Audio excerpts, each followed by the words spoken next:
Dear students, myself Naresh Kumar Dogra.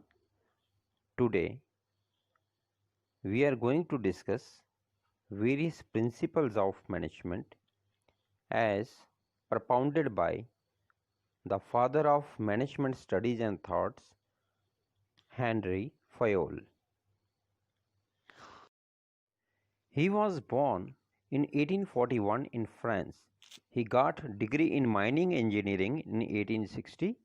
At the age of 19, he started working as an engineer in a mining company and got promoted as the managing director of the company in the year 1888.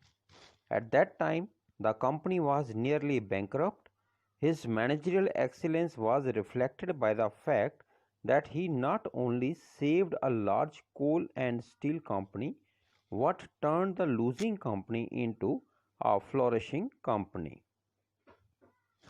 After his retirement in 1916, he devoted most of his time for writing principles and practice of management. Henry Fayol became famous as father of management studies and thoughts. Here are the general principles of management as propounded by Henry Fayol. Division of work. According to this principle, the whole work must be divided into small tasks and units instead of assigning to one single person.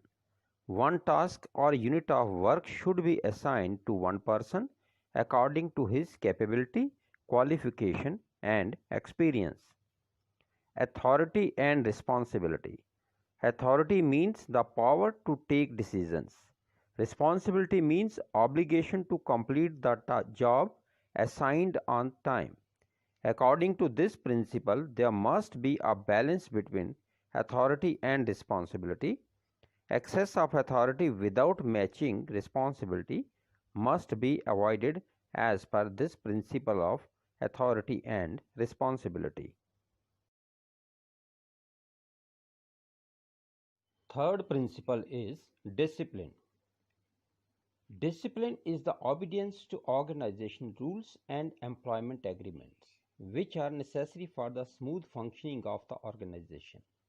According to Fayol, discipline requires good superiors at all the levels of management, clear and fair agreements, and judicious application of penalties. Fourth one is unity of command. The principle of unity of command states that each subordinate in a formal organization should receive orders from and be responsible to only one superior. It means there should be only one superior in the organization, and all the subordinates must follow the instructions of that one single superior only. Unity of direction is the another principle. According to this principle, all the units or divisions of an organization should be moving towards the same objective through coordinated and focused efforts and must have one head, one plan. Subordination of individual interest over general interest. This is the sixth principle of management as propounded by Henry Fayol. According to this principle, the interest of organization must supersede the interest of individuals or employees. Manager must take all the decisions in the organization by giving priority to organizational interest and not his personal interest. This principle states that priority be given to organizational interests only. Remuneration to employees. This is the seventh principle of management. According to this principle, employees in the organization must be paid fairly or adequately to give them maximum satisfaction and to raise their standard of living. Centralization and decentralization. Centralization refers to concentration of decision-making authority in few hands at the top level of management. Decentralization, on the other hand, means evenly distribution of power at every level of management. Fayol says that the company must not be completely centralized or decentralized, but there must be a combination of both in a balanced way.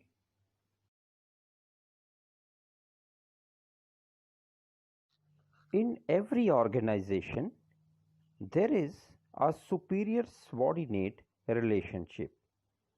The relationship between the superior and subordinates of an organization forms a line of authority from highest to lower rank, which is known as scalar chain. According to Fayol, organizations should have a chain of authority and communication that runs from top to bottom and should be followed by the managers and subordinates. Now, go through this diagram. At the top level management, there is one head A having two lines of authority under him. One line consists of B, C, and D, and another line is L, M, and N. Now, if C has to communicate with M, who is sitting at the same level of authority, then he has to traverse the route from C to B to A to L and to M. This is due to the principle of scalar chain being followed here. Fayol has suggested that in case of emergency, C can directly contact M through a gangplank.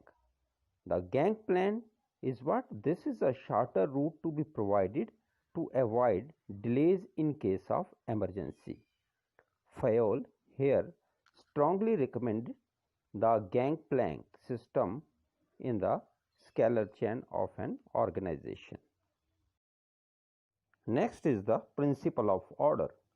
The principle of order does not mean command. What? It refers to orderly arrangement of men and material, that is, a fixed place for everything and everyone in the organization.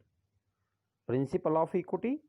The principle of equity refers to kind, just and fair treatment to all the employees of the organization. Equity means no discrimination on account of sex, religion, language, caste, belief, or nationality of the employees. Every employee of the organization should be treated equally. Principle of stability of personnel states that no frequent transfers and terminations of the employees to take place. According to this principle, the management must provide the feeling of job security among its employees. Otherwise, the employees may not be able to put their maximum. Initiative. It refers to taking the first step with self-motivation. Fayol suggested that employees in the organization must be given an opportunity to take some initiative in making and executing a plan. The 14th principle, as propounded by Henry Fayol, is esprit de corps. It means management must encourage and promote team spirit, unity, and harmony. This will bring coordination and cooperation in the organization. A manager should replace I with we. This will give rise to mutual trust and belongingness among team members. In the next video, we will discuss scientific principles and techniques of management as given by F. W. Taylor. Till then, thank you.